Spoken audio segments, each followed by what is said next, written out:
We've come to this place via a very circuitous path, and if you indulge me, I'll spend the first few minutes just putting this technology into context, and then I'll go on to the real meat in the sandwich, which is the turbos. Okay, thanks for the introduction. I'm Geoff Diamond, and I can't spell caster. Caterer. That's Belgian. Okay.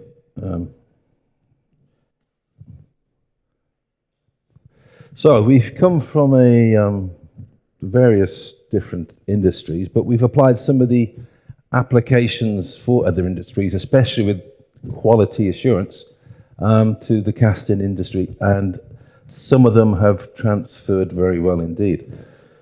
So what we do is we apply this technology, and I'm trying to bait the hook a little bit, for the inspection of small parts at very high speed, and to fully automate the process and to give a reliability and a repeatability which is often superior to a human inspector. We can implement this in various stages of rollout, which is to test bed the system first, running in parallel with the existing system, and as more and more confidence is gathered, then more and more automation is introduced into the process. I won't go too much into the blurb here, but you're all familiar with the industry itself. Year on year, the requirements for 100% quality assurance are getting much more stringent. But the trouble is that the inspection limits are rapidly being reached, and in some cases have actually been reached. One of the biggest problems is the human element. People get tired, and there's variability between different inspectors. So we've tried to flatten and normalize the inspection criteria and to speed it up by a great deal at the same time. And this system also accommodates the fact that fewer and fewer trained inspectors seem to be coming up through the ranks these days. So I've talked a lot about the technology, a few more pictures coming soon. But basically, the dye penetration inspection, which is a very widespread industry standard for all sorts of castings, not just for turbos, has been stuck since the 1940s, where inspections are done manually and often in a dark room or under an awning. We have a system which can do the same inspection process against very, very strong background lights. And we couple that with some of our software to give the combined package of much better signal to noise and much better quality assurance compliance. So what the first problem was the technical part. Here we have a standard test piece from a manufacturer, probably Magnaflux, which is a hot quenched piece of iron which has cracks. Now we've saturated this with the dye penetrant, and just for illustration purposes, we've illuminated this particular specimen with strong halogen light. It's like a football stadium headlight. It's over 100,000 lux. But simultaneously, and this is not a batch process or done after, this is in real time coming through that system you see on the left. We totally and utterly remove all background light whatsoever. And the only thing which exists for the computer to see are the actual defects themselves. And that is the first part of our package, is to increase the signal to noise in this fashion. Now, a few more rapidly going through a few test pieces. These are standard aluminium blocks used for calibrating dye penetrants. On the left is a real-time picture, and on the right-hand side is the simultaneous raw data which the computer extracts at the same time. We can also do things which are not possible by human inspectors. Given certain geometries, we can get rid of the washdown process, for instance. And I'm trying to do a magnification here. No, it doesn't work, I'm sorry. But here we have a non-reflective screen with my laser dot, and I'm trying to do the old-fashioned way. You have, on the left-hand side, some, I think, Shea Metal dye pen and not been washed off at all. On the right-hand side is the simultaneous signal which is extracted by the system. So not only does it not care about background light, in certain instances you don't even have to wash down either, which of course the implications there on processing time is quite significant. Now, we've extracted the signal to noise. What do we do with the signal? We can apply, for instance, size filtering. So sometimes you do not want to see every small, tiny little defect.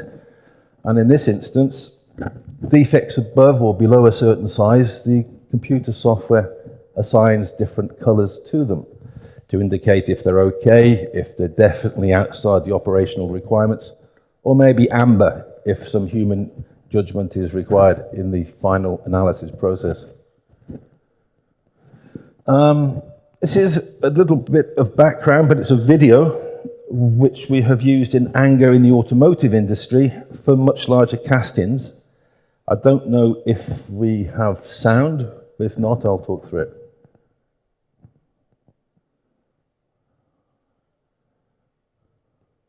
No. Okay. So what we have here is the typical situation you'll find in the oil and gas industry, where you will have to do inspections out of doors, and usually you'll wait till night time, or you put a big tent or an awning on top. This is a system which supplies to a very large automotive manufacturer. The OEM manufacturer here is from Germany. We have attached our system to the robot arm. And the robot arm takes the system to pre-programmed destinations all over the part, so overlapping fields of view. Here we have extracted all the background light and everything's okay. The computer gives it a green tick, records the time for posterity, the operator, and the part number 2. And then it will go on to the next part. This is okay too. We have a green tick in the box in the top right-hand corner, and so it progresses. However, okay, this is a good sample. That was pretty good too. And here. What happens is when the computer detects, this is a surface imperfection, I think, a big red cross alerts the operator, records it, and keeps an indication on the visual part there, the location, and also what it establishes to be the severity of the defect, and so forth. I imagine you get the idea. So moving rapidly on from there, this is the system being trialed in the automotive industry. We progressed it onto the inspection of turbos, which is a little bit more different. It's a little bit different, but it's just an extension of the same basic technology. Right. High speed, okay, this was extruded pipes, not so significant to here, but just as a bit of extra background, this pipe was trundling along at 1 meter per second, and this is 1/8 of an inch defect, and it managed to capture and isolate and identify them moving at this kind of speed. This was an airfoil from somewhere in the States, and it's a shame I can't quite zoom in on this, but on the top left-hand corner you have what the computer sees in its head, and it's, don't know, some people at the back might not see this, but on the real image which is presented to the operator, the computer overlays some false color to indicate the position of the defect on the part. And I'll say again, this is all done in real time and in very strong daylight conditions too. Okay, this was from another presentation, but this is if a poisonous coffee bean will bite you, we can find that too, because the bad one's fluorescent. Right, so castings relating to turbos. The ideal requirement is that every defect out of millions of parts should be detectable. And this is our end goal, to push this system past the goal line. And everything which the inspection system sees gets recorded, whether it's a good sample or a bad sample. If these parts go into service and 2 years down the lane, somebody comes back and there's some compliance, or they say this part was bum, you can drag out the records and look at that part as it exited the production line. And this is something we've taken from the food inspection industry, which this is a normal practice. So, you've seen the example with the big automotive part, it records and stores, etc. We have another. Now, this was applied to some specimens supplied by Unipol. This is a real-time inspection on a turbo, and this is literally how fast it takes. And there is no human intervention here whatsoever. The machine will scan, and it will decide if there's a defect.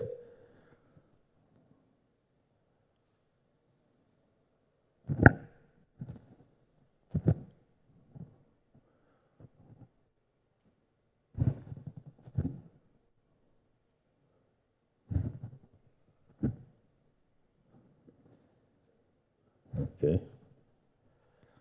I think it's the same technical gremlins for movies.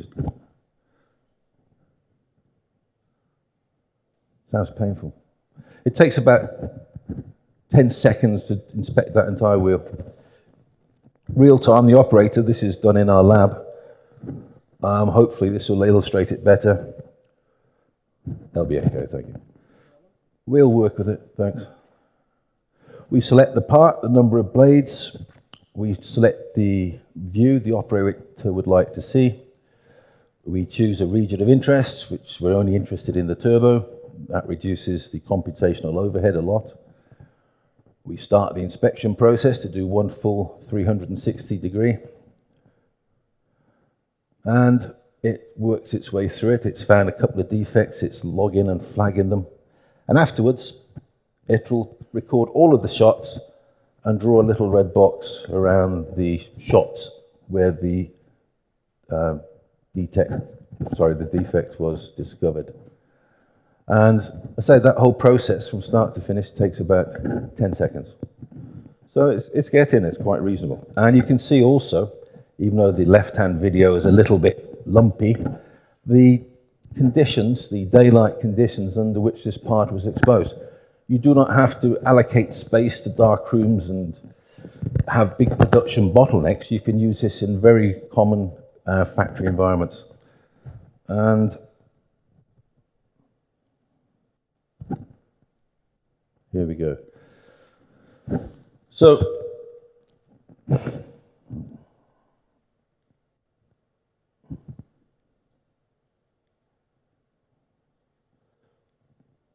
yes. Okay, so we don't have to use one single scanning head. It's a modular system, and you can put as many of these scanning heads together as you wish, and the decrease in cycle time is proportionate to the number of scanning heads you have. So far, and this is work in progress, we have used 3 scanning heads, and in the lab we can inspect a 9-blade component in 2.4, 10 blades in 2.7, and an 11-blade system in under 3 seconds.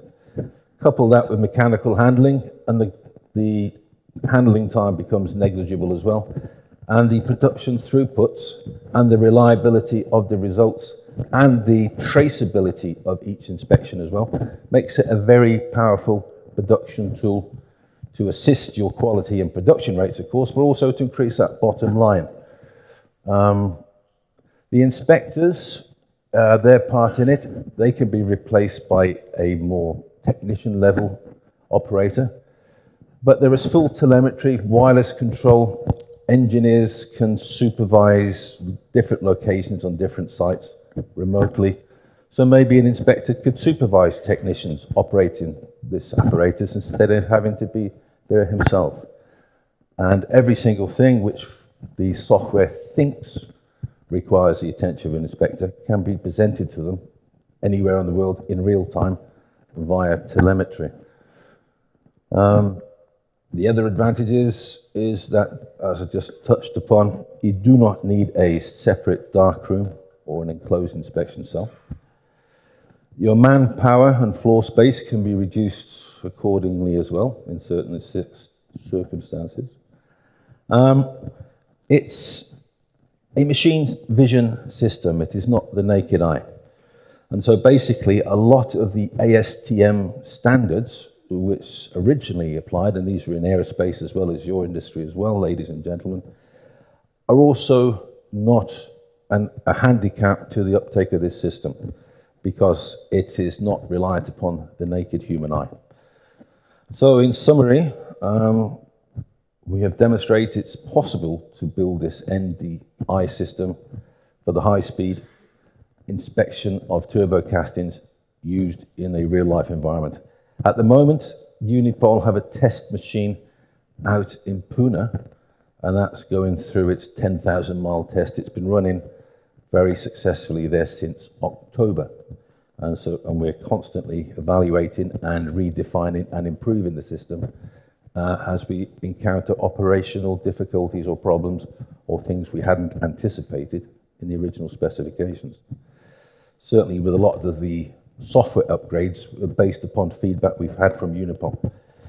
And I say without their expertise as well and their feedback, we would not have polished the product to its final, almost, say, mass-produced state that we can present it to the industry in today. I'll keep it as brief as possible. Hopefully it hasn't been too brief, but I would welcome any questions. Thank you very much. Thank you very much, Geoff. Very illuminating.